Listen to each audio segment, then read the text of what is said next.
Hello, dear colleagues. I want to tell about some aspects connected with numerical modeling of laser shock pinion process that we used in our works. There are various approaches to describing this process. Some, for example, take into account changes in microstructures, plasma formation, the high temperature deformation.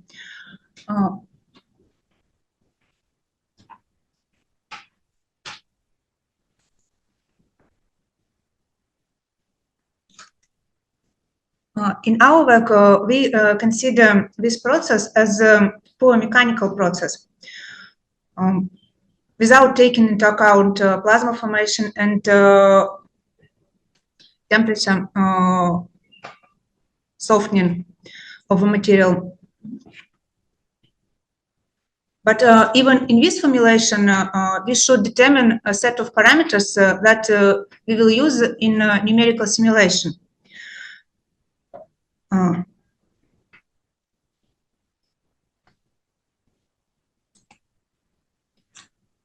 a mechanical point of view, laser shock pinion process is characterized by plastic deformation over treated material with a high strain rate.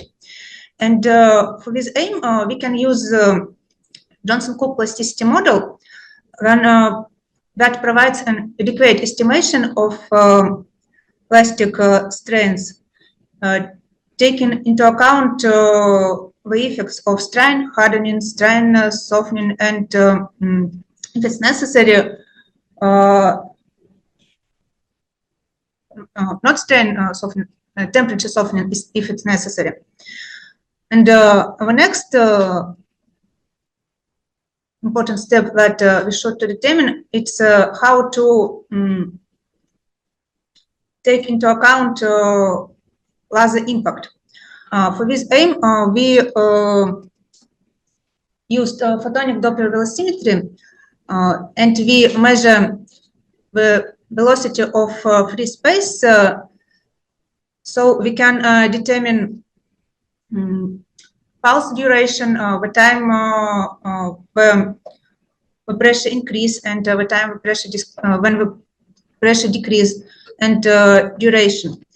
For this aim, we used three different specimens with different thickness from 1 millimeter to a half of a millimeter, and we measure velocity of free surface for these specimens for round spot in diameter 2 millimeter. And after that, we received velocity of free surfaces and recalculated it into the pressure. And we can average it for different energies, or use it for separately for every case, for every energy. So if speak about mathematical statement in equations for this problem, we can write it in this case, where we determined parameters for Johnson-Cook model. The mouse isn't seen, yes. And as boundary conditions, information about pressure pulse. After that, when we received these parameters, we should validate our numerical model. For this aim, we used ANSYS LS-DYNA package with dynamic solver. We solved our problem for samples with thickness of 2 millimeters, with round spots with 50% overlapping. And we solved this problem for different power densities, and used pressure that we received by means of photonic Doppler velocimetry. We compared our numerical results with results that obtained Lena by hole drilling method. She told us about this method in previous paper. So for different energies, we have good agreement, our numerical model and experimental data for in-depth results and also for maximum residual pressure. There are some limitations for hole drilling method. The sample should have a union surface, and the depth of the sample that we drill should be more than 1 millimeter. So when we validate our model for samples with 2 millimeter thickness, we try to choose our model for plates with thickness of 1 millimeter. And we received that the different profiles of residual stresses. And also we tried to use different schemes of treatment. The treatment from one side, sequentially successive impact from one and from another side, and double-sided simultaneous impact. And you can see it on the left corner. Of course, we couldn't measure it by experiment, so we found one results of our Chinese colleagues who measured residual stresses for very thick plate with thickness of 0.35 millimeters. It's less than half of a millimeter, and we measured it by means of X-ray diffraction method.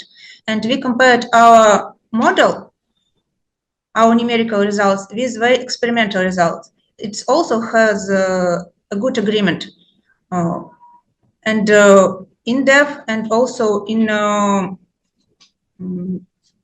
values. When we validated our model for very thick plates, we also want to know how different schemes of treatment will influence to the field of results, residual stresses and the deformation of the very thin plates.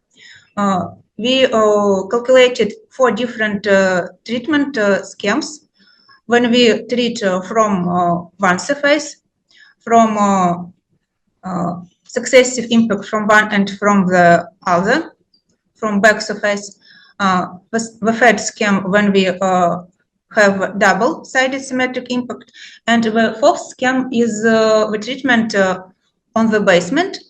The basement should have the impedance the same, it's the same material or very close to the treated sample.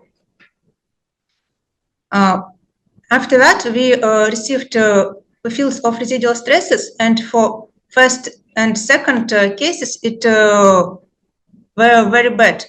It is not uniform, first of all, and the second, there are a lot of tension stresses on the surface. But for third and fourth schemes, residual stress fields are better and more uniform and without strong deformation.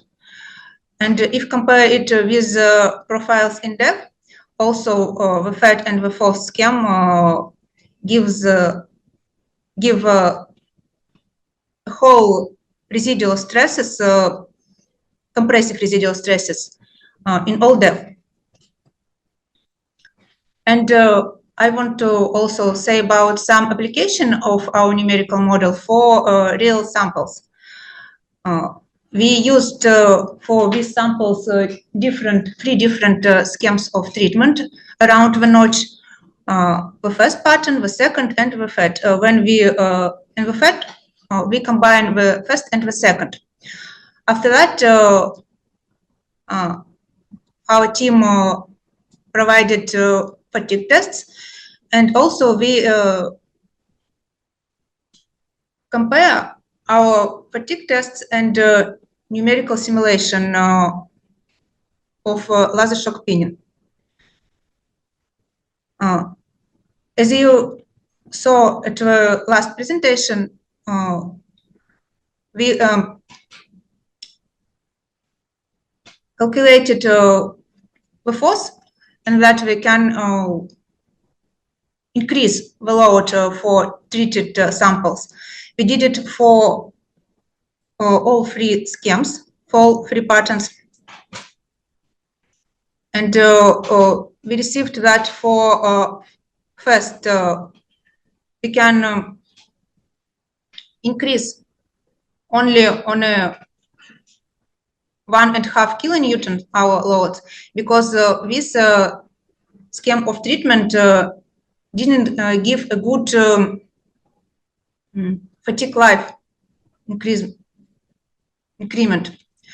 But for the second, we have a very good results because we can increase our load about in 2 times for 19 kilonewtons.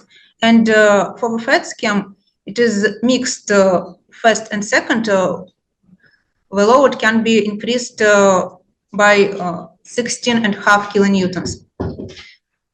As Aleksey told, we compared stresses that occur in the notch for base and for treated samples. So we chose the load in this field, in this branch. And also we try to understand why we have good results for the thickness with for the samples with thickness 4 millimeter, and didn't have good results for the samples with thickness 3 millimeter. We compared with numerical results and saw that for 3 millimeter samples we see tension residual stresses on the place where the crack begin to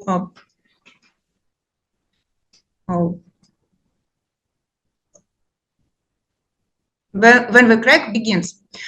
But on the fourth thickness sample, we don't have such area with tension stresses. So by means of these results, we can conclude that it's very important the place where you treated the sample and